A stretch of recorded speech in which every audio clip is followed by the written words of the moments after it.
I would like to acknowledge that we are Mi'kma'ki and the District of Spaganagity and the ancestral and unceded territory of the Mi'kmaq people.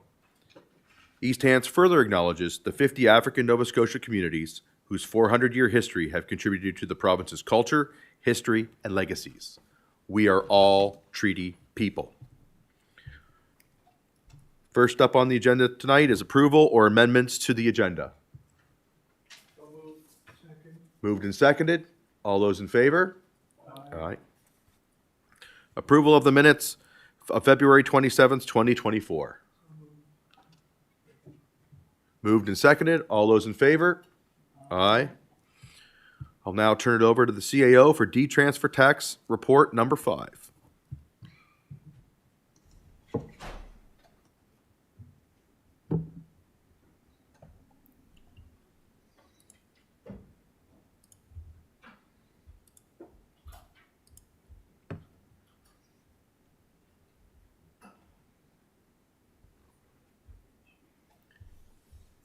Thank you, Mr. Chairman.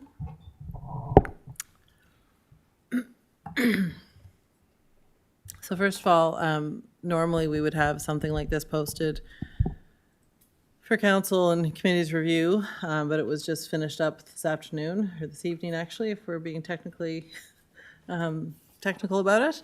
So it is here. I'll go through it in some detail, and there's some options here for you to consider. And if it's not something that you want, we can go back to the drawing board and do some more.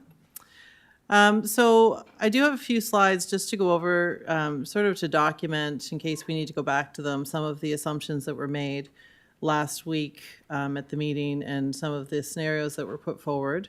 But basically what we tried to do with this report was to take all the conversation that committee has had to date around the urban service rate grant that has been historically tied to the D-transfer tax, and look at the operating grants that between the urban service rate, the fire departments, and a small one for the sportsplex, and look at how we can put some equity around grants. Growth management grants is what I've referred to them as, to help some other districts and some other rates with some of their increasing costs.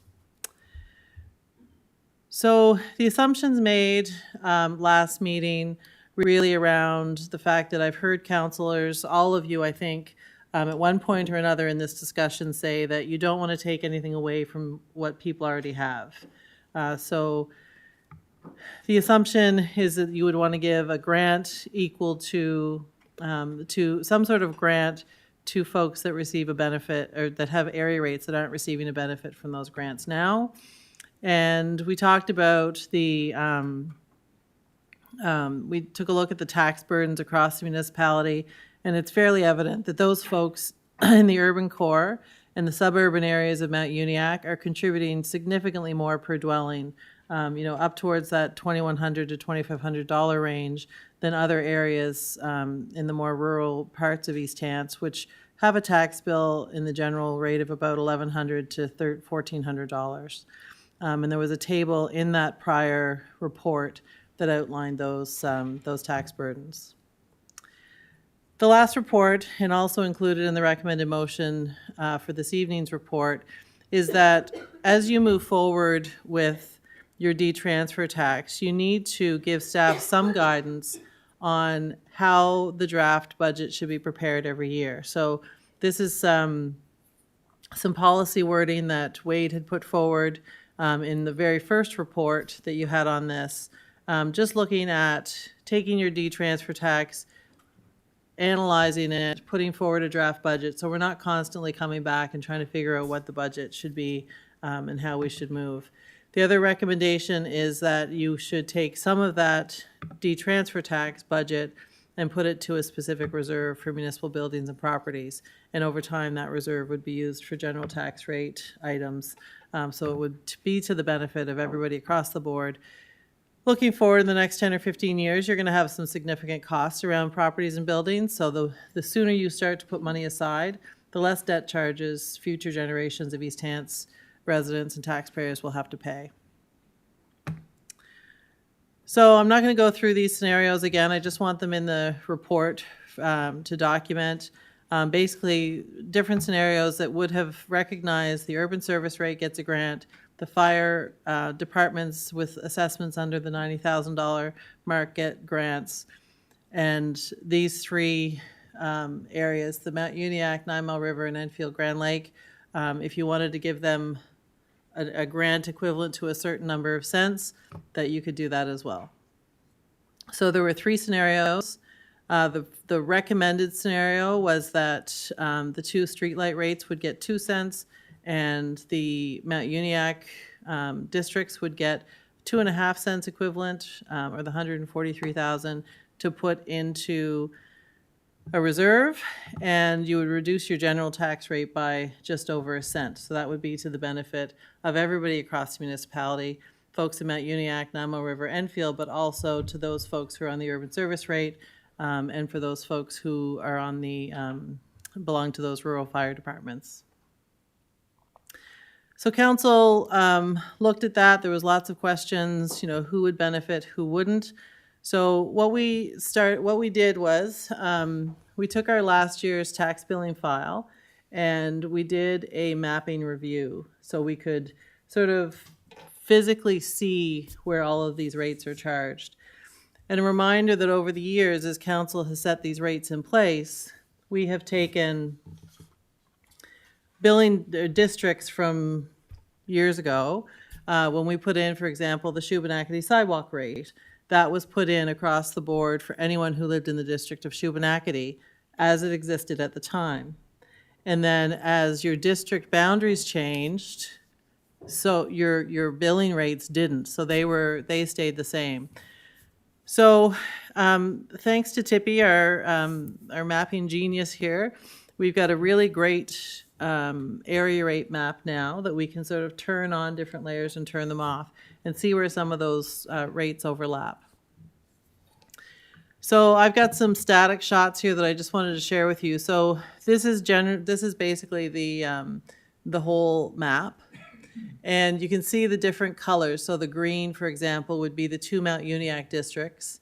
It's actually the Mount Uniacke district area rate for your recreation is what she used for the billing. The yellow would be your E.H. Horn lights. The blue follows some of the same district boundaries, but that would be your 9 Mile River lights.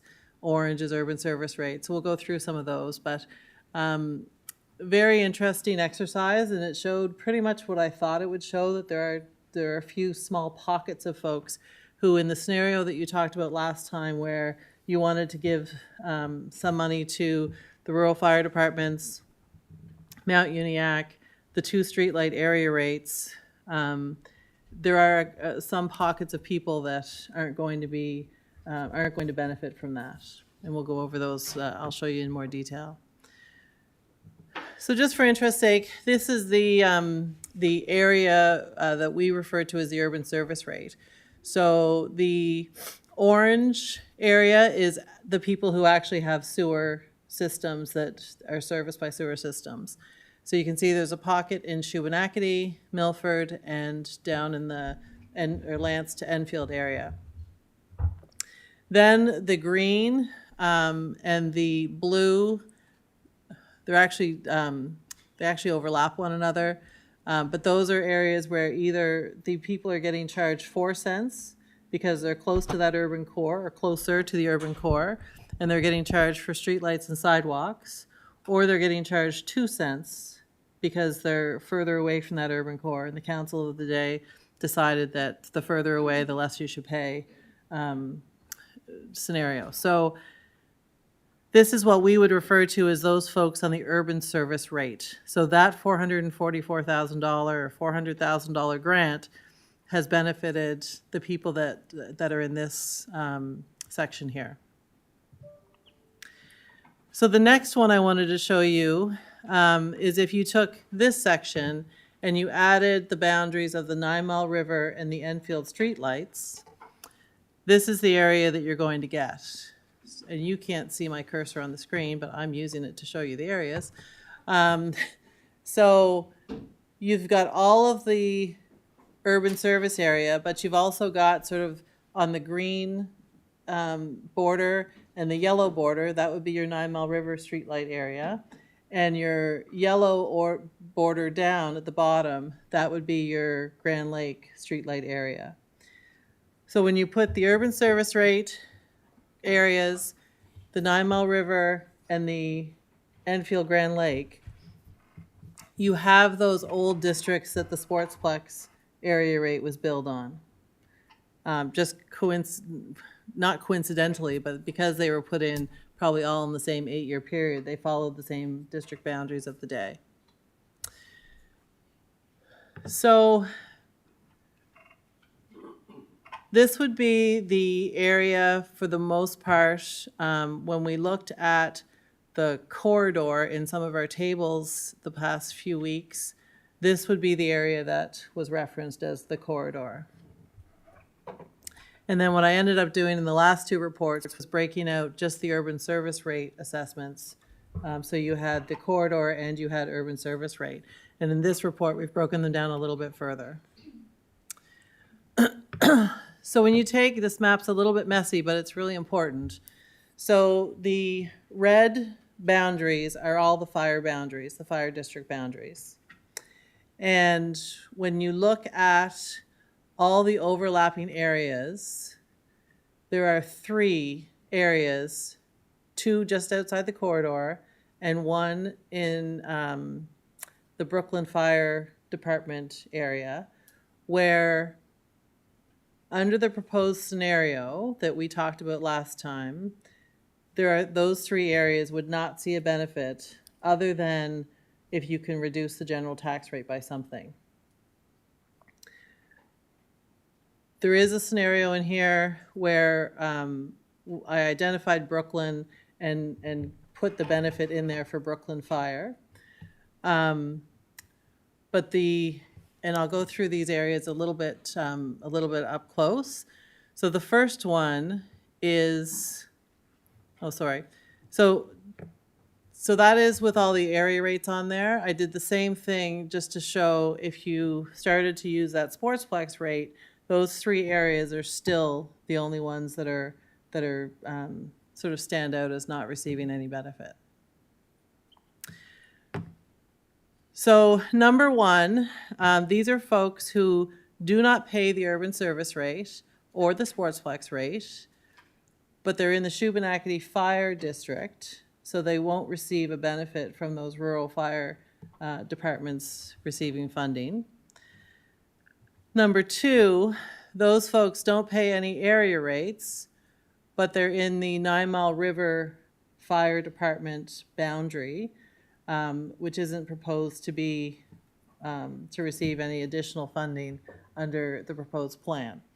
So those folks just don't have any way to get a benefit if these plans go forward.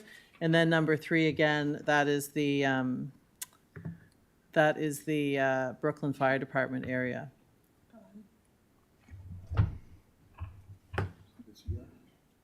Sure. Oh, we had, Dr. Purcell, she answered my question. all right. First up, Warden Rolls. Just regarding the Brooklyn fire area and the numbers we worked at last time and the table that I worked up, I did include Brooklyn in the numbers to come up with the amounts. And it would have been my intention if we went that way. Brooklyn doesn't get a grant, but they would have benefited from any reduction in the fire rate under the scenario that I was looking at. So 1 cent raising $38,059 included the money raised for Brooklyn out of the numbers I took over. I broke them out tables. for interest's sake because they don't receive the original grant. But I would have seen that they would have benefited from a reduction in the fire rate. But And I assumed, so what you'll see at the end of the report, there's some tables. I did make it so that Brooklyn would benefit from it. To what end, you folks can decide. I have questions when we get there. But Okay. So I just wanted counselors, because I know from a who's who point of view, This is a sort of a blow up of that number one area, so just going between Councillor McPhee's area into Councillor Rhino's area, you've got a small section of folks who are in the Shubenacadie Fire District, so they wouldn't benefit, and they don't pay area rates, because I assume when that Shubenacadie rate went in place, they were part of Maitland District, so they didn't have, they didn't get that area rate. I believe now probably more so are in the Maitland area. All right, we have a question from Councillor Mitchell. Thank you, Mr. Chair. Just a question, clarification on Belnan. Is that classed as part of the corridor and the urban service rate? No, Belknap would have the 9 Mile River streetlight rate. Okay. Okay, I've been trying to figure it out all day. Belknap is this one, I know they're in the Elmsted Fire District, but so Belknap, oh, again, I'm pointing. Belknap streetlights is the,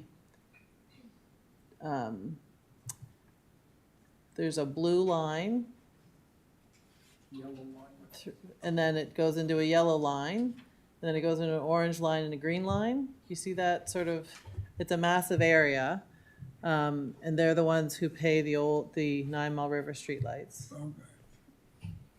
Belknap is in there, Thomas Street's in there, right Bell- down to where basically the old Elmsdale District stopped in 2016. That's all part of the 9 Mile River streetlights. Alan Ballin. I believe so. Okay. Thanks. Thank you, Councillor. Continue on, CAO. So this is the area over in Shuby.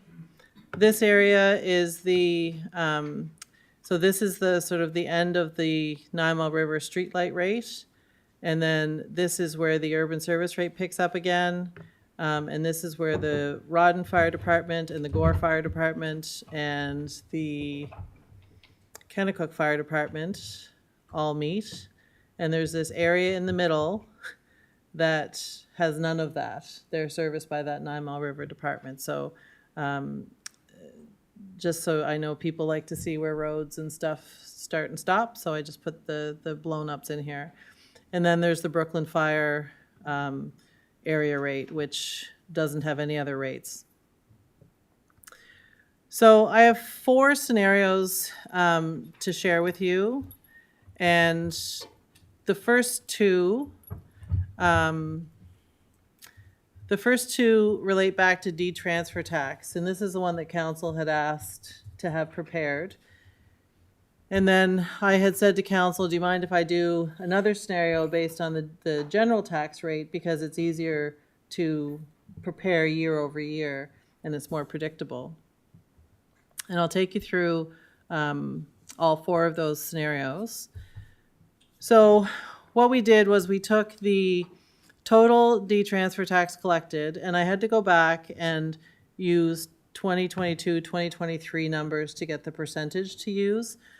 So in that year, you had a $400,000 grant, and the total collected was $3.36 million. So if we take the $400,000 grant as a percentage of the de-transfer tax collected by the urban service rate, it's 28.83%. So that's the number that I used up front to calculate how much of that de-transfer collected in each area should go back to the area. The way I have it broken down is corridor other with that 28% would see a $203,000 grant going to the corridor other. And it becomes very quickly difficult to figure out how to allocate that out to corridor other. I don't have a way necessarily easily, except going through hundreds of de-transfer tax. We could do it. It's not that it can't be done, but it's a very manual process and a lot of data analysis. If I look at the 3 northern zones, you've got $113,000 is 28% of that. And then Mount Uniacke, you'd have $235,000. So in all of these scenarios, you have to take into account that currently out of the general tax rate, you're paying $444,000 towards the urban service rate, and $69,000 to the Northern Zone for the fire operating grants. So if you look at, keeping in mind, we've got an uptick from increasing our D-transfer tax budget by $877,000. If you allocate 28% of all the D-transfer tax that was brought in to these three different areas, the total to allocate would be $484,000. That would leave you $392,000 to put in reserves for municipal buildings and properties. And you all have copies of this on your desk, I believe. So essentially, you take your uptick from the D-transfer tax budget, you allocate it out to these three areas, and then you put the rest in reserve, so you'd have no change on your general tax rate.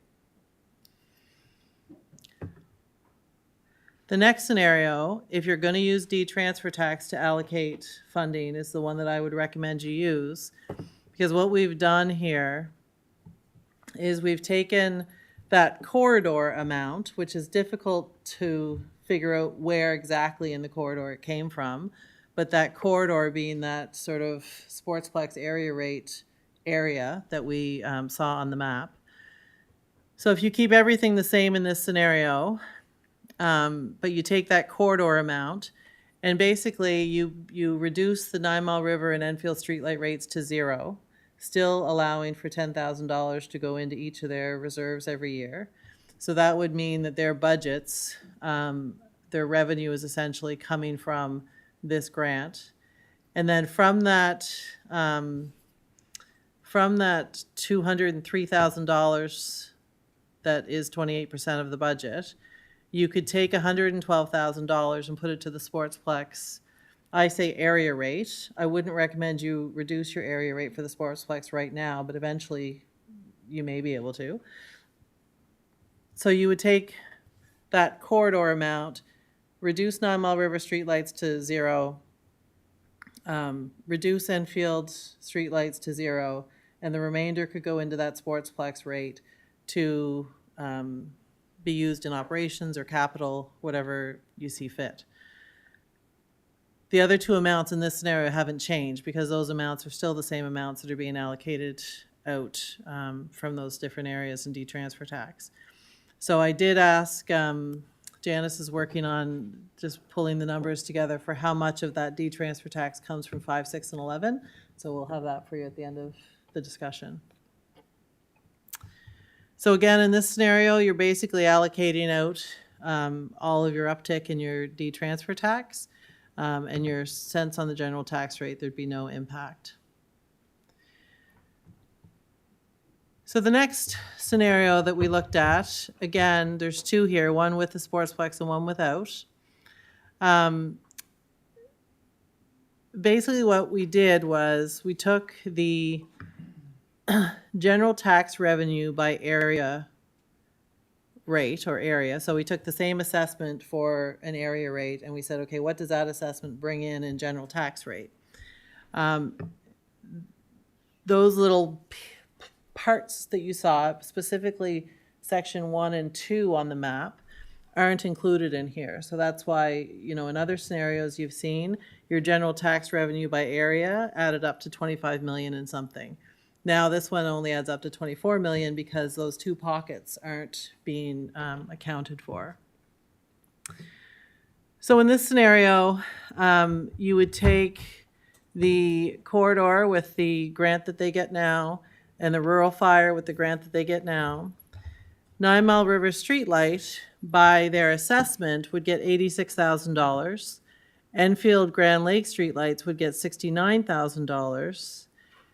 Rural Fire would get 118, less that 69 they get now, so 49,000 impact on the general rate. Brooklyn Fire, you could reduce their rate by an equivalent of 3 cents, and Uniac you could would be the same at $2.12. So that's based on how much general tax revenue each area brings in. This is much easier to calculate prior to bringing a budget to council. It's much less there's much less potential for it to vary a great deal. So you know consistently you're going to be getting those assessment uptakes. When you use the D-transfer, those numbers, although they don't shift a whole lot, but they can shift, not dramatically, but they can shift year to year. So if you're going to use this to fund a fire department grant or something like that, you don't want those big shifts of potential shifts. In the rural area, for example, you know, if you have a major paper company who does a lot of land sales in 1 year, then you can get a huge spike and then it drops back down again the following year. So using your general tax rate is much better from a budgeting and tax policy point of view.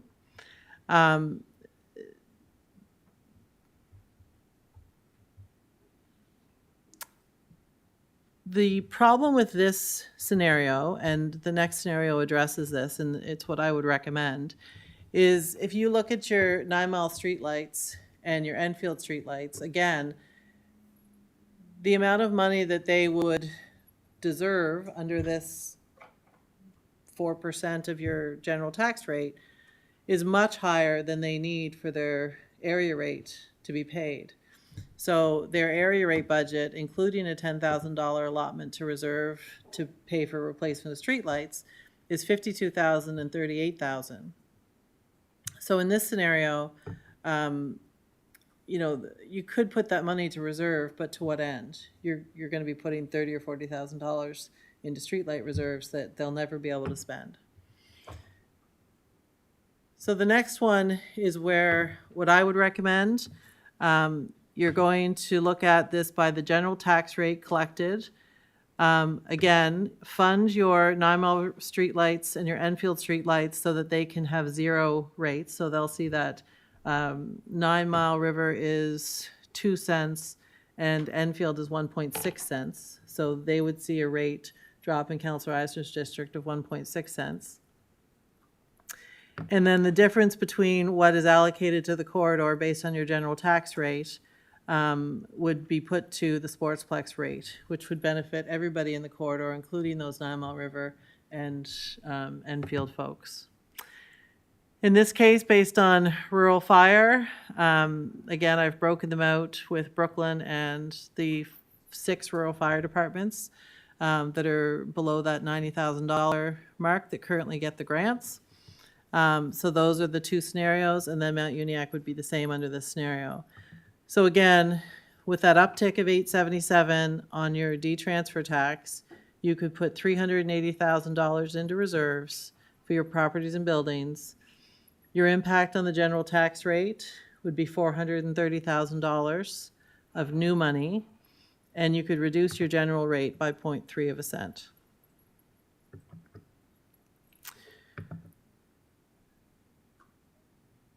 So once you go through that thought process, sort of the corridor amounts have been allocated out. Uniacke has indicated, the councillors have indicated that they would want to put the money into a reserve of some kind. I don't know if that's still the case. I would assume so. Then the question is, well, what would you do with the rural fire department money? I did put, I understand 100% that this is a decision that needs to be made between the 3 rural councillors. I brought some data in to show some of the options. So you would have $49,000 of money to allocate out. If you gave, option 1 is to give all departments an additional $8,224 in a grant. So that would take their grant up to just around $20,000 mark. You could also reduce all your rates by 1 cent and allocate an additional $2,500 to grant equally. And again, that can be, you know, any combination of that.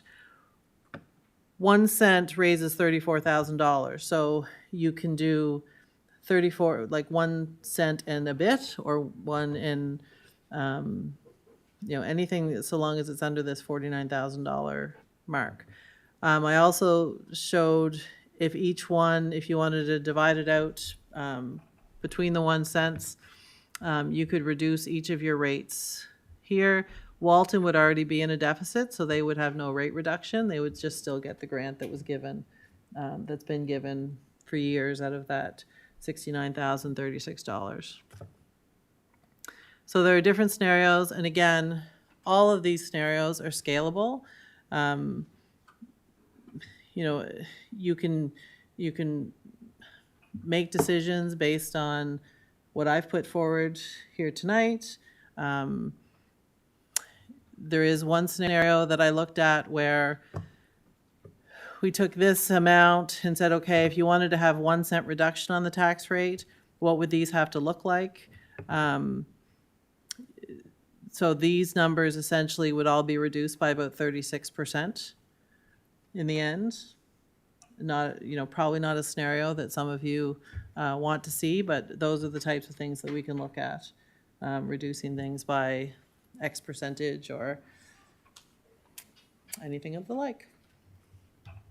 Thank you, Mr. Chairman. Thank you, CAO. First up to speak, Warden Rolston.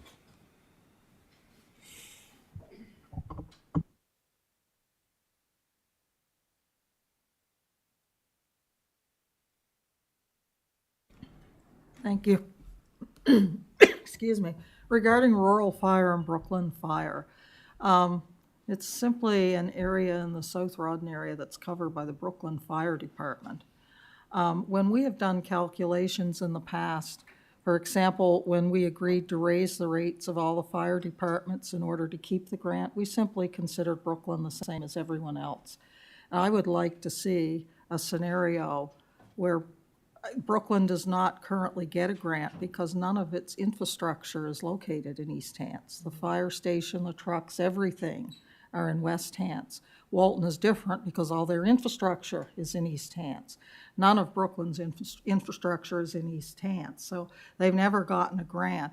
But I'm not sure, you know, that I think it would be fair to reduce their rate by 3 cents and the rest of the rural departments by only 1 cent if you were looking at something like that. So I'd kind of like to see what the numbers would be if Brooklyn was reduced in the other tables by the same amount instead of 3 times as much, in order just to kind of keep going the way we were going.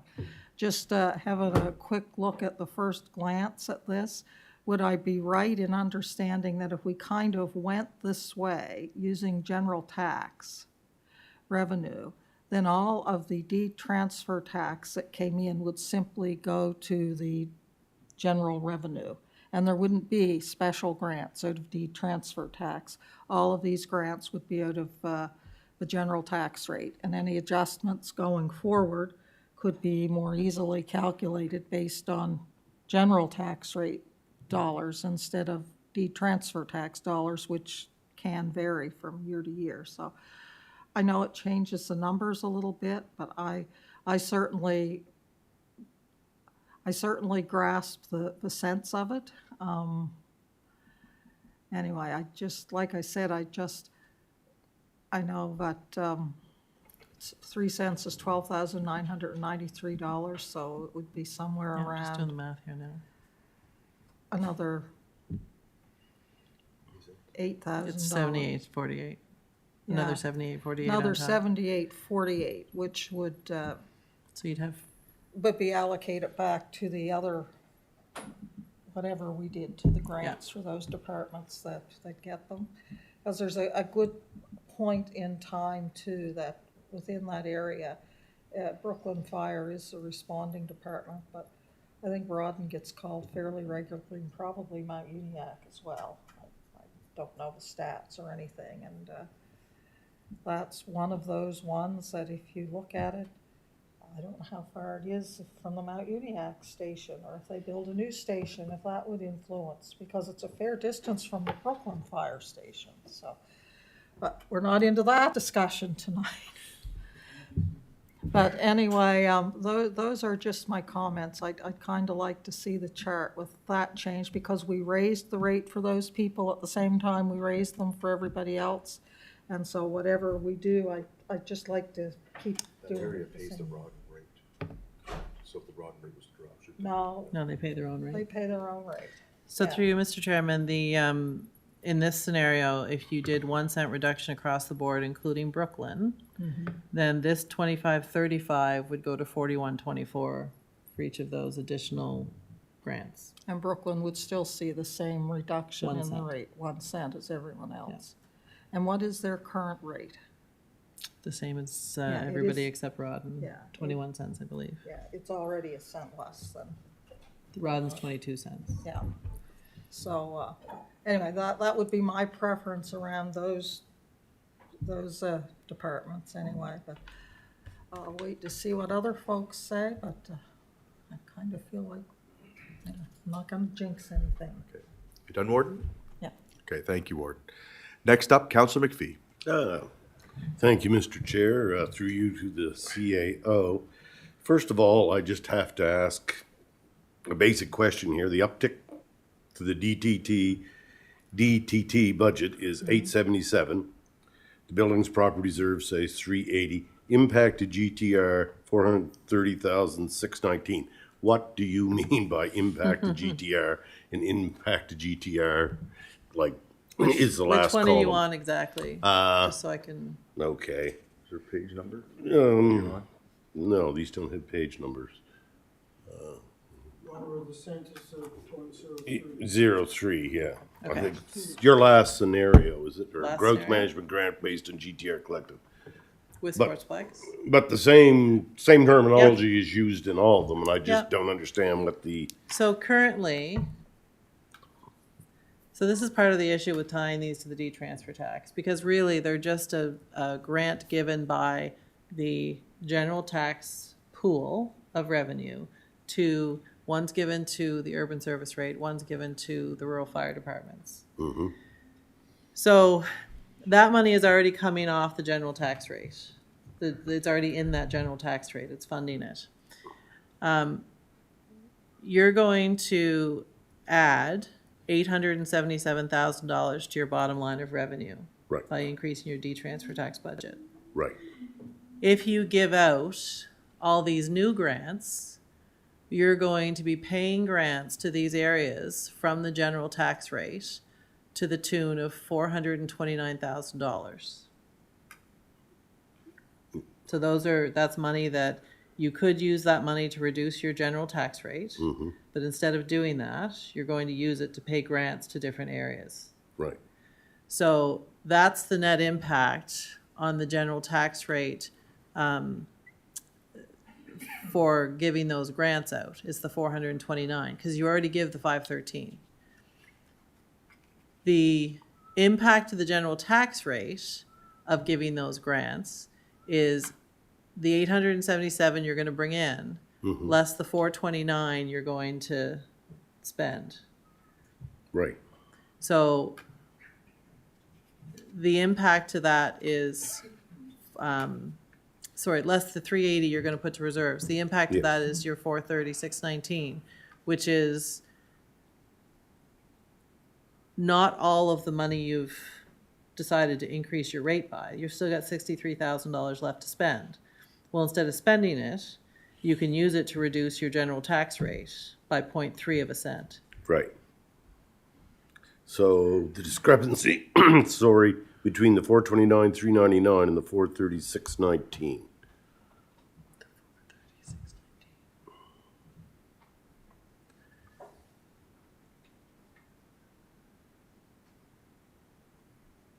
Discrepancy between them. Oh, the discrepancy between them is that in this scenario, for example, 4% of your Brooklyn Fire is actually $12,993, but 3 cents on Brooklyn Fire is 11,000. So there's like a $500 difference there. So, yeah, it looks a little odd, but instead of saying like Brooklyn Fire, reduce it by 3.0006 or whatever, Okay, just kind of, Yeah. rounded. Yeah. Okay, that's, Change anyway. okay. right, that will change anyway. This is just a scenario. Yeah, but- okay. Yeah, so the whole idea is that it's going to, that 877 is being used 380 to put into reserve, 430 to fund the scenarios Yes. and the grants, and then you'll have 66,000 left to reduce your general tax rate by. And You that- could do anything you want with that 66,000. You can use it to actually reduce your general tax rate. You could say, well, let's put that 66,000 into a reserve of some kind, and leave the tax rate the same. You can spend it on something else. You can, Or we could take, the 380, put it in reserve, take the 436.19 with the 66,381, split it up and reduce everybody's general tax rate by that amount and whatever that well, would. that's 660, that's 66,000. Oh, yeah, you could take all of those three amounts Yeah. together and just say, we're not doing anything. You're not doing just that gonna and reduce reduce everybody's- everybody's tax rate. Everybody's tax rate by, it would be the 877, divided by the 249,800, I think it is. So by 3.6 cents, or 3.5 cents, So we could reduce everybody by that amount. you could. I can still be given the urban service rate grant.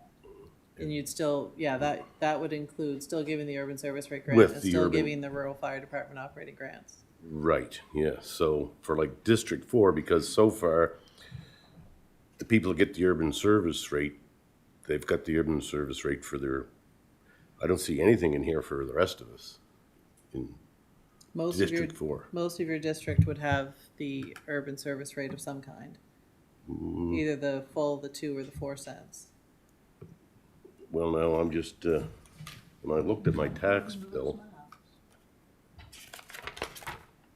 I don't pay the urban service rate, I pay R4 area service rate. Yeah, that is Yeah, part of the urban service rate. But that is part of the urban Yeah. service rate. The urban Okay. service rate is R4, R5, and R6. Mm-hmm. So right up to Ryan's Creek, just past Ryan's Creek would pay one of those rates.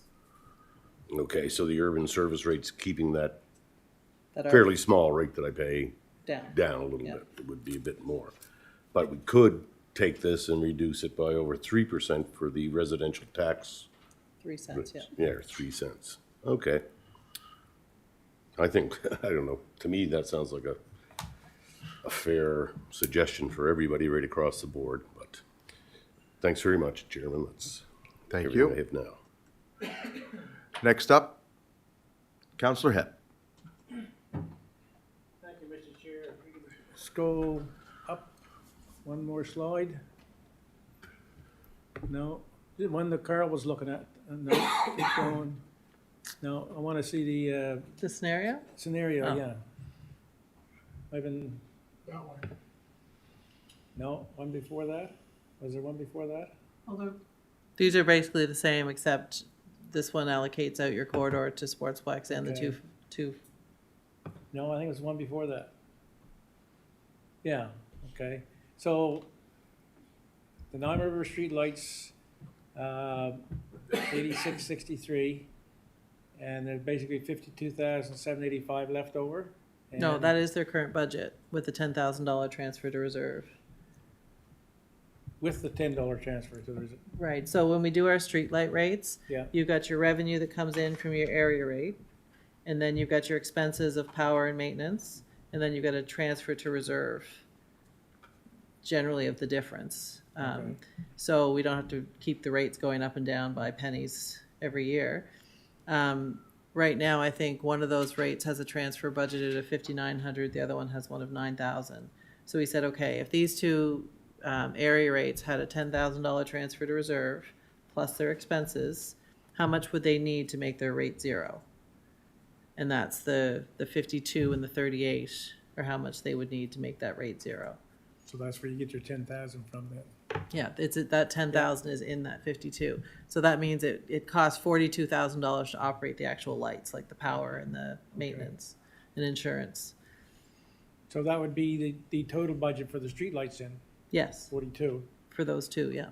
So, and the 10,000 goes to general tax No, reserve? it's a street, each one of those streetlights has their own reserve. Okay, So you build up those reserves, so when you need to replace the lights, it gets paid for out of those reserves. okay. So like Mount Uniacke Streetlight has a reserve, 9 Mile, No, I Rawdon, wasn't aware they had their own reserves. yeah, That's they why I have thought their the own reserve reserve, was- sorry, yeah. Yeah, okay, no, that's fine. Thank you, Mr. Chair. Thank you, Counselor. Next up, Counselor Musa. Thank you, Mr. Chair. Well, this whole discussion came through because was the unfairness and like the change, I don't want to say unfairness, like the change in collection from the deed transfer tax from years ago till now. And to be fair with the urban service rate, with the urban area, I think they're gonna bring way more in the years to come. So I don't want to take that chance away from them. I think the distribution, with the, like compared to the deed transfer tax collected, is a better option for a long time option than the general tax rate, because I could see when this area start bringing 50% of the deed transfer tax, we're gonna go through it again, like and again in the next few years. So that's one point, and that's my point. Thank you. Sorry, Counselor, I missed that. Did you say the one you prefer is the general tax rate or the deed transfer tax? The deed transfer tax one, because I don't want to be taking any advantage of anybody. Like it should be fair, and I think the fairest, it's a deed transfer tax discussion, and it should be tied to the deed transfer tax collected, in my opinion, because this way we could make it live longer, I think, because if anything changed, like I know when it changed in Mount Uniac, we were bringing like 10% and we went to 25%. That were brought it up, and I fear that in the next few years it's gonna change a lot in this area here with all the growth in lands and Elmsdale, and I don't know. That's my point. I don't want to be fair. Like I don't want to be taking advantage of anybody. Thank you. Thank you, Counselor. Next up, Counselor Rhino. Thank you, Mr. Chair. Knowing that I've got several fire departments within my council district currently, I'm going to talk about like Maitland, for instance. Now, in this last scenario, it shows current grant of $9,737. So if this scenario was to take place, we'd have a reduction in the rate of $1.55. And then, No, the current grants, Our 11,000. excuse me, are $11,506, I believe. This amount is just if you took the $49,000 and allocated it out by assessment, how much you could reduce each individual rate by. It wouldn't be across the board.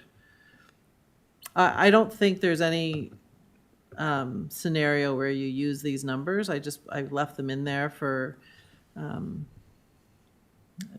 just for a demonstration, really. well, I'm kind of confusing again. So option one is a grant increase over and above what they're getting now of $8,224. Yes. And if we chose to have a 1 cent reduction, let's say in the Maitland rate, then we'd still gain plus a cent off that rate, plus $2,535 in increased grant. Well, if you reorganized how you do the Brooklyn and they got a cent reduction and you put that back into the grants, then it would be 1 cent decrease plus a $4,100 increase to your grant. So it'd be about $15,000 for a grant instead of 11. So the problem lies, and I understand what everybody's trying to do, they're trying to be equitable. But if I go to a lot of the people in my area, you know, and say, would you rather have a 2 cent or 3 cent reduction on the general rate or a cent on the fire rate? Then you're gonna pit people against each other, and I know what they'd say. Most of them will probably say the general rate, right? But understanding that, you know, how the fire department works, you know, Maitland's trying to buy a new truck at, you know, the price is gonna come in astronomically high, so they could use that extra funding. So really, it was much simpler, I hate to say this, it was much simpler to take, if we increase that deed transfer tax forecast and put that across into the general rate, I think would be, what I'm thinking now would be, you're gonna get 3 cents off the general rate, so. I don't know, I'm still putting this all through my head, but it's a tough situation, because I think most people in my area would rather take the 3 cents on the general rate, but I could be mistaken. Thank you. Thank you, Counselor. Warden Rolston. Okay, thank you. Well, I look at it a little differently, I guess, than Counselor Musa. I think the general tax rate makes it so much easier to manage, and I don't see it as being unfair or anything, because I think as areas increase in the amount of deed transfer tax money they're bringing in, the assessments are going up in those areas too. All those new homes and all those homes changing hands and that, but those assessments are go up as they, every time a home sells, it comes out from under the cap, so the assessment goes up to the assessed value. So, I mean, I see those remaining fairly, you know, where the increases are, they're both going to increase type thing, both general and deed transfer tax.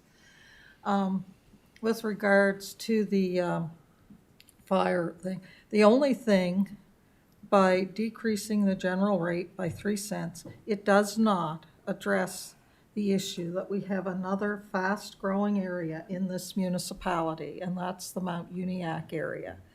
And they have a lot of pressures that are very similar to what they have here in this area. No, maybe they don't have sidewalks and whatnot, but they have a business park there, and they have folks in subdivisions who want sidewalks, and they have folks who want amenities. They have a fire department with the developments that are coming in down there who are not going to be able to protect the area out of a current fire station, and they're going to need to come up with some money for that. They're already charging a recreation rate to try and put some money aside to do, you know, something, whatever that looks like for recreationally. So, I don't have any, it would be nice to reduce the general tax rate by 3 cents. I'd like it the same as everyone else would. But you know, if we could reduce the fire rates by 1 cent, that's an equivalent benefit to the taxpayers. 1 cent is 1 cent, whatever it comes off of. The fire departments lose no funding. They actually gain some funding under that scenario, and that's in addition to the funding that they're already gaining this year off the increases in assessment. So once we fix the Brooklyn rural thing and understand that Brooklyn is rural type thing and look at it that way, I'm gonna go out on a limb and say I could see myself being on this page, and we would still reduce the general rate, albeit a fraction of 1 cent from this. And this is year 1 in this. And this eliminates the need to come back to this every so many years, just depending on what the deed transfer tax is doing. Because now the deed transfer tax is just all simply part of general tax revenue that comes in. And any grants that come out, the urban service rate grant, the fire grants, any grants that come out of there, the Uniacke grant, the streetlight grant, that all just comes out of general tax rate. Everyone is getting that grant out of the general tax pot. And all the deed transfer tax is going into the general tax pot. It just makes it so much simpler to manage. And the only reason it was ever on the deed transfer tax in the first place was because that was the pot of money we had to work with back in that time that we shall not mention again, in order to get back to where we're at today. So this is a start. Assessments are going to continue to rise. I suspect the deed transfer amount is going to continue to rise. So I think by looking at this as a percentage of 4%, that will grow from year to year too. And although these numbers are perhaps smaller than when we were looking at this 32% of each area, and then you have to figure it all out, this is the starting point that kind of puts everybody at 4% of the general tax rate. And it benefits everyone. And anyway, and there's, like I said, with what's not needed for the, in this particular one, and I'll leave that for those folks who are affected, but once you wipe out the streetlights, you're also able to stick some money in a reserve towards sportsplex issues, and, I don't know if that's for the rate or for a reserve, but whichever, but God knows that I'm sure that will be needed. And anyway, those are my comments. I like this. Thank you. Thank you, Warden. Back, Counselor Musa.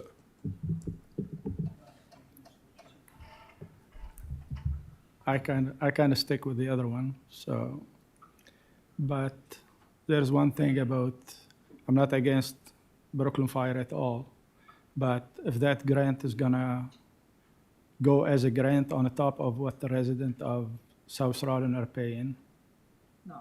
I'm not. It's not gonna happen because it doesn't benefit the resident at all. If I could. Go ahead, Warden. That's just the amount that by reducing their rate by 1 cent, we're replacing that money with Okay, this so grant. it's not a grant.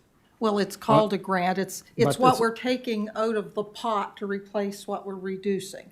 The fire department budget would stay the same or Same. whatever. So the but resident- the people would pay 1 cent less, and the money taken that they won't get from the 1 cent would come from this grant pot that we're creating.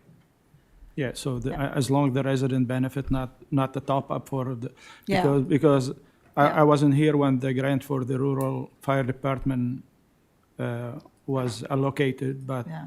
but No, I think it they was don't get it. allocated because they They were, don't get a grant. This grant would simply be the amount replacing the 1 cent reduction. They wouldn't okay. get the other. As long as it's like that, I'm happy with it, thank you. Thank you, Counselor. Counselor Rhino. Thank you, Mr. Chair. Well, basically, this increase in the deed transfer tax is all an assumption. It's a crystal ball, is what it is.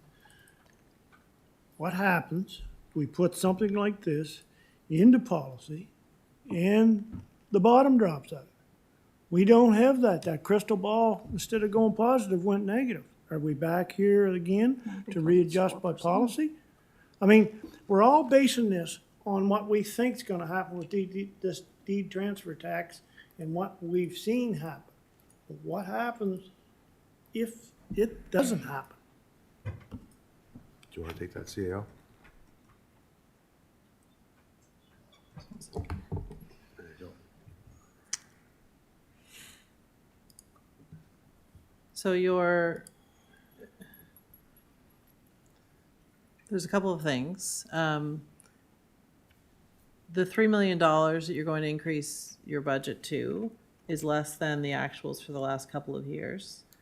And you also have $200 and some thousand in reserves that you set aside the first year you bumped up your transfer tax budget, thinking that that was risky.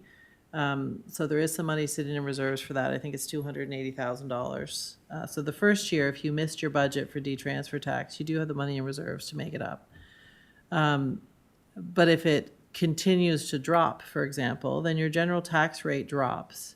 And one of the recommendations that I would make is that, and it's in one of the earlier versions of this report, that your policy would be worded in such a way that should the general tax rate be needed to be increased for whatever reason, so be it transfer tax or education or whatever decisions council has made, if the assessment doesn't keep up with your decisions, then the recommendation would be that these grants be the first thing to be looked at as far as being reduced, so that,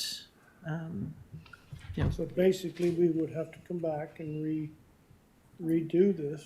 well, you wouldn't have to redo your policy, but each individual budget could be, the policy would recognize that just because it's a policy, it's not holding you to having to do this in your budget. You would draft your budget. So if you get to a point in a draft budget where you're gonna have to increase your general tax rate, then this might be an area where you cut back, so you don't have to increase that general tax rate. Without going back and changing policy? Right, because the policy would be written to recognize that this would be the first place council could look. That also doesn't tie you to pulling these back in any given year. You can pull back in your draft budget however you like, or you can increase your tax rate knowing that these grants are helping your communities. So it will still give future councils the ability to make decisions at budget time. It's not gonna tie you to anything. But future councils may say, you know what, I really need that grants to be going to my fire departments. I don't want to cut back on them. Or they may say, I don't want to increase my Nine Mile River streetlight rate to half a cent or a cent.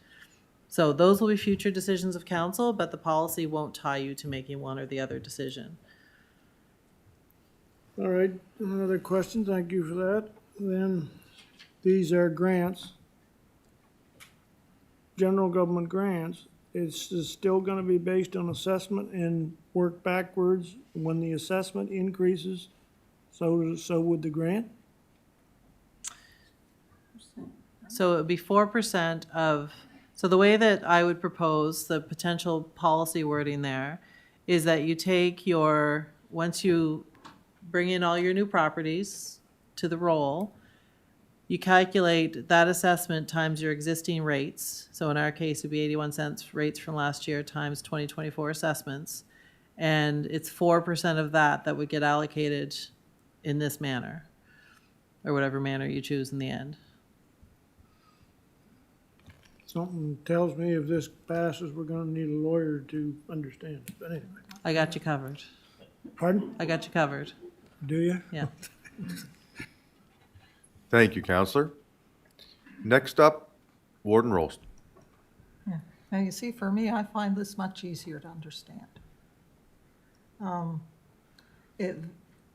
The policy would be to allocate 4% of general tax revenue for these grants.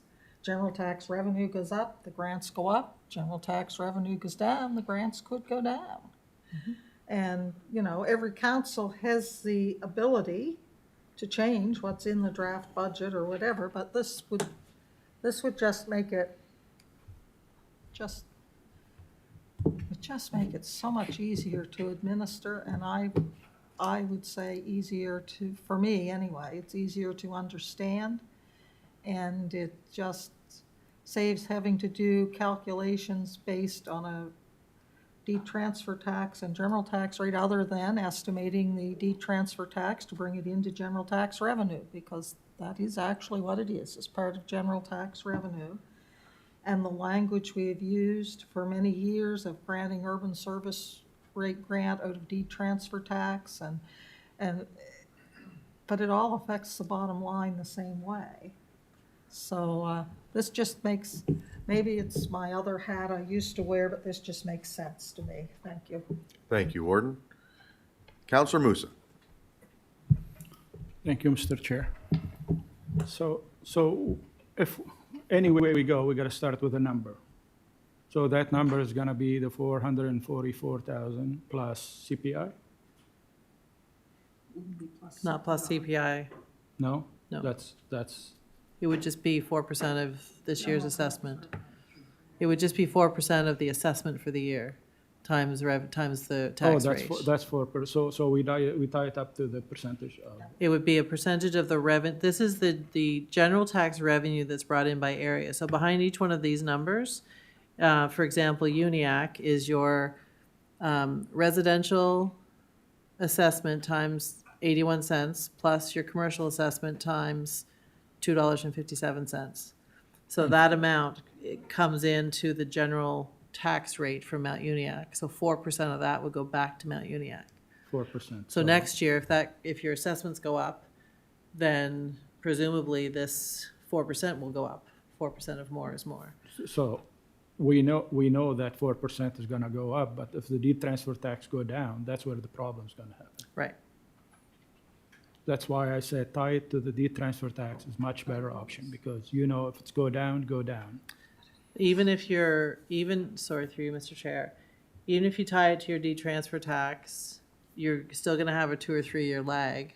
And you'll recognize that long before. So if you tie it to your detransfer tax, there's no way we can do these calculations based on the current year we're in time for budget. There's just too much. You'd be assuming half the year. So you'd be looking at doing it from right now. For this budget, you'd be looking at November 2022 to November 2023 at a minimum. So you're not going to know if this year is going to go down until you're doing next year's numbers. I understand, but But- what I fear, what's gonna happen is, if I know the overall assessment, like the growth is gonna happen, because no matter what, the assessment's going up every year. So if that go up and the deed transfer tax, so we are in big trouble if they went the opposite way. And again, like to Councilor Rhino's point, these grants can be the first thing that you impact if you see that happening.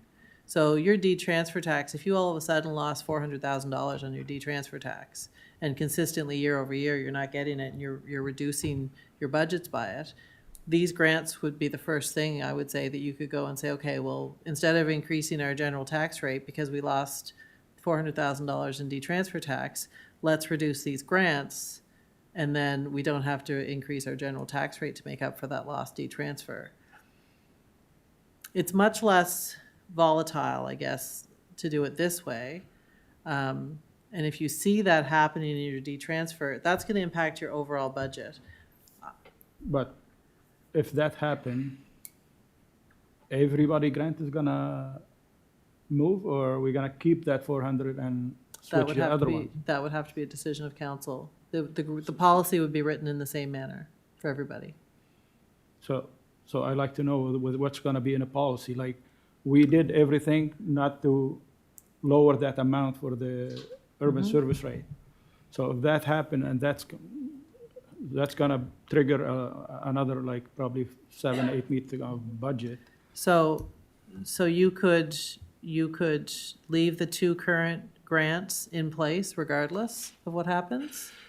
You could say that the sort of 6 last ones, or the 6 new amounts are the first to go. But you can't, in a policy, you can't tie any future council to saying they're not going to touch that 444,000. Like That's what I mean, like. that's your intent now, but you can't say in policy, well, you can't change that 444,000. You can say things like, these will be the first, the new money in 2024, the new grants will be the first to go with consideration of the other 2 if necessary. Like, we can put that kind of wording in it, but everything will have to be if necessary or the intent of, and we can write that so that those 2.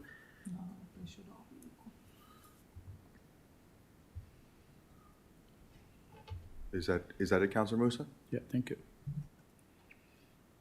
Next up, Councilor Rhino. Thank you, Mr. Chair. So, looking at this scenario, proposed growth management grant to the, let's say the Sportsplex is 64,956. Impact on the general tax rate of the same amount of number. So there was still, those areas would still be paying the Sportsplex rate. They would just get an additional. Through you, Mr. Chair, absolutely. The Sportsplex rate is brings in several $100,000. I would recommend your first year or 2, as you work through the Sportsplex and budgets and whatnot, that you just put that $65,000 into a reserve to reduce potential increases at a later date. I wouldn't recommend you start decreasing your Sportsplex rate because of it. Okay, so this is going to be in addition to what the rate is now. Yes, This would be in addition to that. right. Right. as a So your transfer. advice is just not to reduce that rate, but to put that into reserve for upcoming things that, which may happen at the sportsplex. Mm-hmm. All right, all right. And So, then the 9 Mile River and the Enfield Street same Light rate. thing with 9 Mile River, they would still be paying their No, air those two amounts on the screen for 9 Mile River and Enfield Grand Lake street lights, those are enough to reduce their rates to zero. to zero. 2 cents and 1.6 cents are their current rates. So there'd be no more area rates for streetlights in those two areas. That Right. would just come under general Well, tax rate grant. We would still treat them as an area rate, they would just be getting a grant. So their revenue, instead of coming from area rates, would come from this grant. So if you ever at a later date decided that you didn't want to provide these grants, then you'd still have your area rate in place. It would just be, might be 0.5 of a cent, So or it we're might not be, taking that area rate away on paper, we're only taking the rate to zero. right, So that means we could bring it back in right. We had If if you had things to, go to pieces. yeah. Okay, I imagine the counselor from the area, I don't know what he feels about that, but anyway, okay, I understand that. No, that's a little bit more straightforward. Thank you, Counselor Rhino. Warden Rolls. Yeah, and part of it, if the deed transfer tax did start to underperform to what it is now, this policy would base it on 4% of general tax revenue, and the deed transfer tax is part of general tax revenue. So if general tax Well, this- revenue is less, 4% of that is less. No, this is general tax revenue brought in by these rates. Oh, So okay. your this is your tax revenue. Okay, Yeah, so your deed transfer tax would be on top of this, okay. as would your HST offset and your provincial grants and, But, like, we would look at the same, what happens if our assessments start to drop? It's the same Right. kind of scenario. It's a what if. We have no control over that. We try to project as well as we can, and, but I would like to see, if a policy is in there and that if, things go south and it looks like we have to raise the tax rate for whatever reason, I wouldn't say that we look at some of these, because they're all going to be increasing while ever things are going well. So I would say you would look at all of them to see if you reduce them a little bit. We're not gonna take away, the urban service rate grant or any of these grants. I can't imagine they'd ever be completely taken away, but we can't close the door. They've increased over the years, significantly over the years. We can't say that a future council wouldn't look at it and say, okay, we're not gonna increase that grant this year, we're gonna hold it the same, or we might have to roll it back to last year's rate or whatever to avoid a tax increase. That's just business. And in all the time that rate has been in place, it's never happened yet. And with growth that is projected in the foreseeable future, I don't see it happening. And I think there's no 100% guarantee that nothing is ever gonna have to be looked at or changed again. And there's no 100% guarantee that if we strike what we think is the perfect solution here, that a future council might not look at it and say, I don't know what those guys were thinking, and do something different. All we can do is the best we can do based on what we know now and what we project now, and try to be as fair and equitable as we can. Thank you. Thank you, Warden. Counselor Musa. Yeah, my last question, hopefully. So, I understand what the warden is saying. I understand it's easier, but how much this year we grew up in assessment?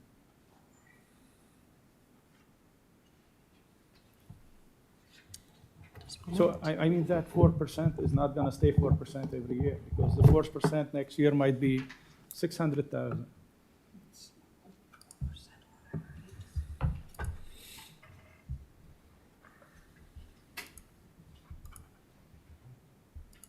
They're just looking up the numbers there for you Yeah. now, Counselor Musa.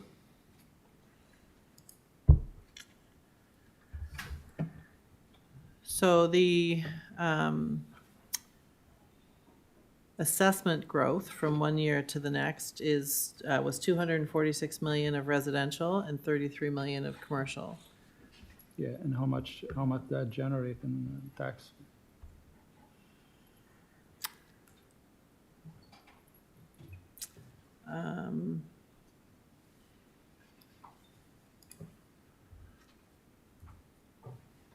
In general tax rates would be 1.9 million. And 4% of that is, I knew you were gonna ask me that. 79,000.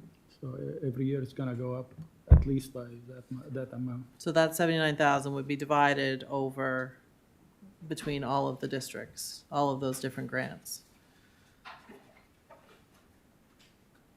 So No, for example, 39% The of it 4% is gonna go to, it's gonna be divided between all those all the grants. districts. So, like 40% of it would go to Okay, the urban okay, service okay, rate. That sounds reasonable to me, yeah. No, I thought it's gonna be way more. Yeah, so 32,000 would go to the urban service rate. 25% of it would go to Mount Uniac. And that's just the residential, so it'd be a little bit more for commercial, but not, it's minimal. So 19,000 more for Mount Uniac. It sounds reasonable. I thought it's gonna be way more, that's why I asked that Okay. question. Thank you. Thank you, Counselor. Counselor Garden Cole. Thank you, Mr. Chair. So through you, but these numbers have the ability to fluctuate, right? The intake would fluctuate, and as a result, then all the numbers would fluctuate. Okay, I just want to confirm that, because, yeah, so it would all be the percentages would be according to what's brought in, and it would all reflect that. As well, I just want to say that it was really impressive, the presentation with the mapping and being a visual person. Yeah, it was really great to have it presented in this way. Thank you. Thank you, Counselor. Next up, Counselor Rhino. Just point of clarification, this 4% figure that we're using is of the general tax revenue created, correct? So for every dollar that your residents pay in general tax rate dollars, they would get 4% back through this grant. Explain that again. For every dollar that your taxpayers pay in general tax rate tax bill, so the 81 cents per $100, they would get 4% of that back in the form of a grant to the fire departments, Okay. or reducing the rate, or whatever that looks like. So this wouldn't really be tied to the deed transfer tax. It's tied to the general tax. So the deed transfer tax went down, and let's say something else went up, then it will be still applied to the general tax rate. Right. So what, if the deed transfer tax increased, which hopefully in the scenario you're thinking of, will increase the general tax revenue, is what you're assuming, then There, that would take 4% of your general tax, which would, if an increase in the general tax, would give us more money to work with in each one of those scenarios? so if your deed transfer tax takes off, and what that would mean is you don't need to increase your tax rates to cover new expenditures. So if your deed transfer tax took off, your rates could stay lower, then these numbers would be lower. If your deed transfer tax stays the same, but you continue to have escalating cost of whatever it is in your budget, then these rates are going to have to go up, because the assessments are going to go up, the tax rates could possibly stay the same, but usually your assessments are going to go up. So your general tax rate revenue, right now, it's 25 million of a $41 million budget. It could be 27 million next year of a $43 million budget. or it could be 27 million of a $41 million budget. So these rates are basically the amount of money that you collect from your taxpayers on that general tax rate. It's nothing else is in these numbers. It's simply your 81 cents times the assessment in your district. So, okay, well, I'm just saying, as the assessments increase, it's probable that, the general tax rate will have to absorb, or will get more money into that fund, right?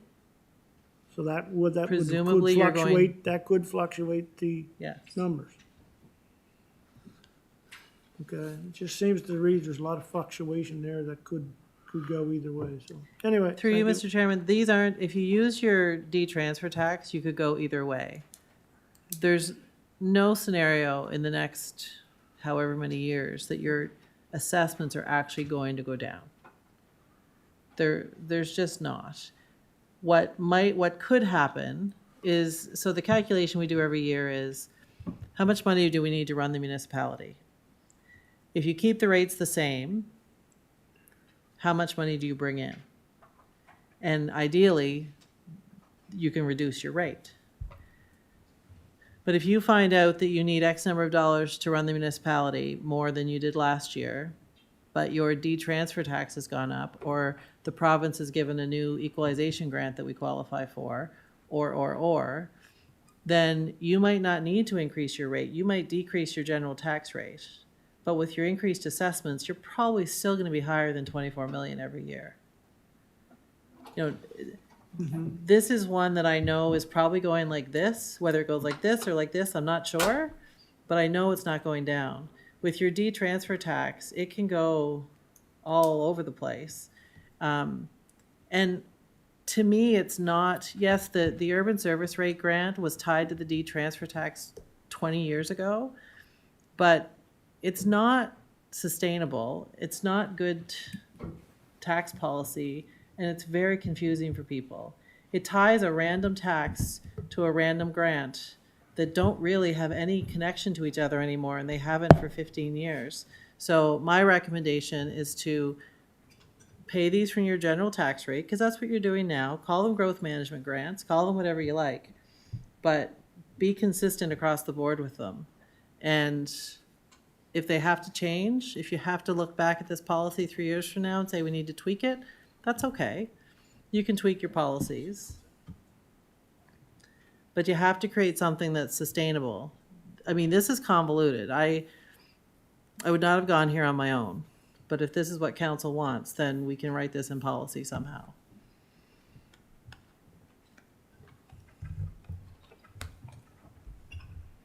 Clear as mud, Councilor Rano? Yeah, Sandy Mud, yeah, sure. Thank you. Next up, Councilor McPhee. Thank you, Mr. Chair. CAO, I'm just going back to the maps that we were showing there. And with District 4, and you were talking about how all the different tax rates of the old districts and how that, did you say that like part of District 4, I pay 4 cents on 100 where I live? Are there other parts that pay less than that? 2 cents. Pay 2 cents, like out in North Salem, then I'd be thinking of that would be, would it? The further you get away from this, this little urban core of Shubenacadie, Right. around here-ish and here, Of course, I you're can't see paying- your, Yeah, there's no cursor. Oh, can't see your sorry. cursor. sorry, right out, Change the color of the cursor. I just don't think it show. No, it won't show up on presentation. If you look at the screen, so there's that little orange, see the North Salem?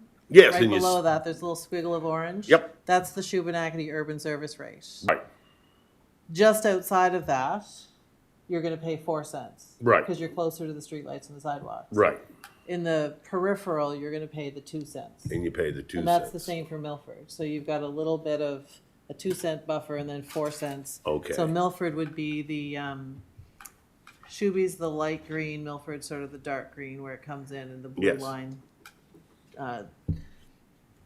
dissects them, I guess is right. And Yeah, so now, the urban service rate, when we pay for it, or two, once we're outside of the serviced area. So we keep talking about this being 32%, so it's not 32% though for those people. The grant. 32%'s gone. Yeah, 32%. well, that's what we were talking about the last meeting, was this, that the urban service rate is getting 32% of D-trans. the It's transfer actually- tax, In yeah. this report is 28. I refined the Yes, and I numbers saw from- that it's 28, yes, okay, Yeah. so, okay, same question, I guess, with 28% then, so the 4 cents or the 2 cents So, is not 28%. no, but the whole, what that was the D-transfer tax collected in the by the urban service rate area Yes, was 32% of the whole D-transfer tax collected. right. Okay. Or, sorry, Every- 444,000, which I used 400,000, is 32% of the amount of D-transfer tax collected in the urban service area. So in that whole, And we are in the urban service Yeah. area, yes. But we're not getting the full advantage of the grant then, or the, well, you're getting, your rates, if you took it away, I'd say your rates would probably have to go up, the 2 cents up to, I think it was 4, and the other one's up, I think it's about half a cent a year for 4 years, so right, I you're- remember that in one of the Yeah, I other- can't remember the exact I have numbers, to- but- Yeah, 2 and 4 cents, I think, would be the advantage there. Your rates Right. would double. okay, yeah. Okay, there was something else, but I'll leave it at that for now, thanks. Thank you, Counselor. Warden Rolston. Okay, I'm gonna try something radical here, folks. I'm gonna move this recommended motion with the caveat that the changes between the rural and Brooklyn fire departments that were discussed are made. Moved and seconded. I'm going to pass the chair to the warden because I wanted to speak. I was waiting for all the discussion to end. So looking at these scenarios, again, fast and furious to do an assessment on them. But I do think the intent of what this council, I believe, was trying to do to create equity across the whole municipality. I believe if we do move these all to proposed growth management grants, that means any time of a doomsday scenario, it reduces equally for everybody. Any time of a growth scenario, it increases equally for everybody based upon the growth in their areas and everything like that. So I do think that this also does make it easier for policy going down the road. And let's be honest, if this is tied to general tax revenue and all of a sudden our D-transfer tax doubles, that means that's extra money at the end of the year that can go on to the general to reduce the general tax rate. So the D-transfer tax money will no longer be required for these grants. It's going to be extra money in the future, if I understand that correctly, CAO.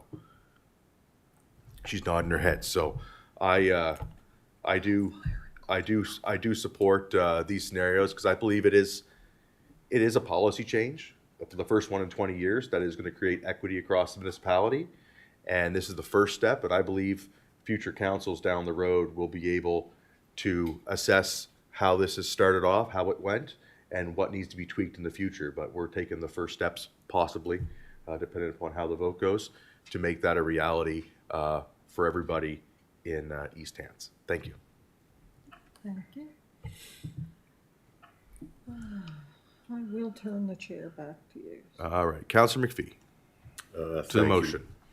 Yes, I'd just like to say that don't feel comfortable voting on this tonight. I'd like time to think about it, to talk to some people in my district first. So that's why I can't support the motion as it is tonight. Not saying I can't support it in the future, but I just don't feel ready to support it now. Thank you. Thank you, Councillor. Councillor Rhino. I'm kind of feeling the same way as Councilor McPhee. I would like more time. I mean, we just got this. And, within an hour and a half, we're trying to understand it and trying to get through it. And I would just like to have more time to that. And with that, I'll move to table the motion. Moved and seconded. Is there any discussion to table? There's no much discussion on a motion table. We'll go to the vote. To table the motion.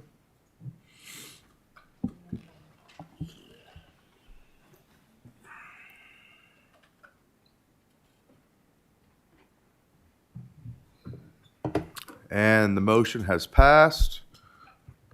Hold on here. We'll figure that out just in 1 second, CEO. I'm trying to get the results here. With myself, Counselor Hebb, Warden Rolston, and Counselor Green voting nay to table. So for the tabler and the seconder, how long would you like this tabled? For me, I'd like to have till the next, discuss it at the next budget meeting. That's what I would like to see. And that, We haven't scheduled another budget meeting well, yet. I'm hoping it's more than a couple of days, I understand the tabling of the I'm not motion. saying I'm not gonna support it. I just wanna have more time to think about this, right? And I'd like to talk to Maitland Fire Department and how they'd like to handle things. And I just gotta weigh this on my mind, and not in an hour and a half. So I would say, if we could make it till I don't know when the next budget meeting is, but I would give it, if, let's say we said it for Thursday night, I wouldn't be really happy on Thursday night, but the following week would be. Following week is March break. So we're not meeting over March break. No. No.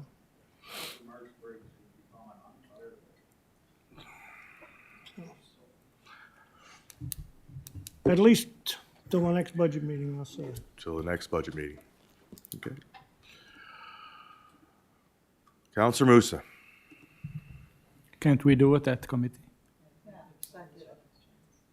Yeah. That would be the next opportunity.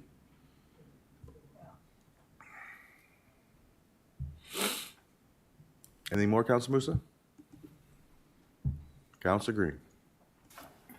I would agree with Councilor Musa for committee because 2 days, if people want to think of it, it's not enough time. 2 days is not enough time for some of us to change all our plans because there's no budget meetings in the calendar for those Tuesday and Thursday nights.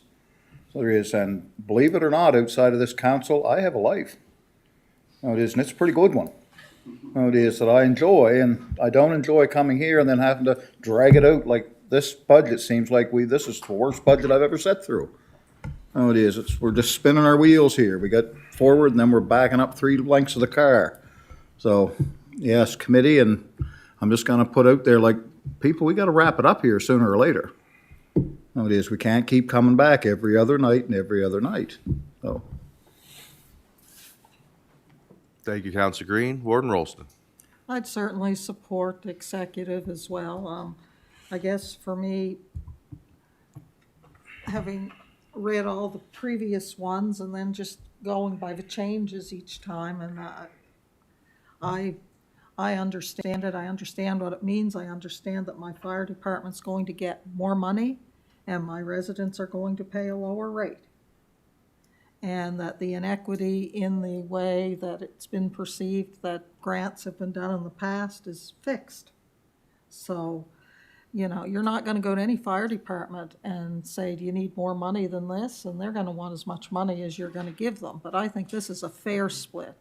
They're going to see an increase of their grant of over $4,000. And they're not seeing any decrease in what they get from the levy, but the people who pay the levy are going to see a reduction in their tax rates. So anyway, it's straightforward to me, but I certainly appreciate if people want to mull it over in their minds, but I think we should be in a position by executive day to deal with it. Thank you. Thank you, Warden.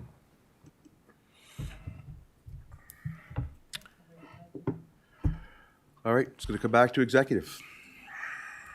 Next next up, we have a contractual issue that requires us to go in camera. So we're looking for a motion to move into camera. Moved and seconded. All those in favor? Contrary mind? Motion passed. We will now move into camera.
coming forward as a result of that in-camera session. So I'll be looking for a motion to adjourn to reconvene the next budget meeting during committee on the 19th of March. Moved and seconded. All those in favor? Aye. We are adjourned.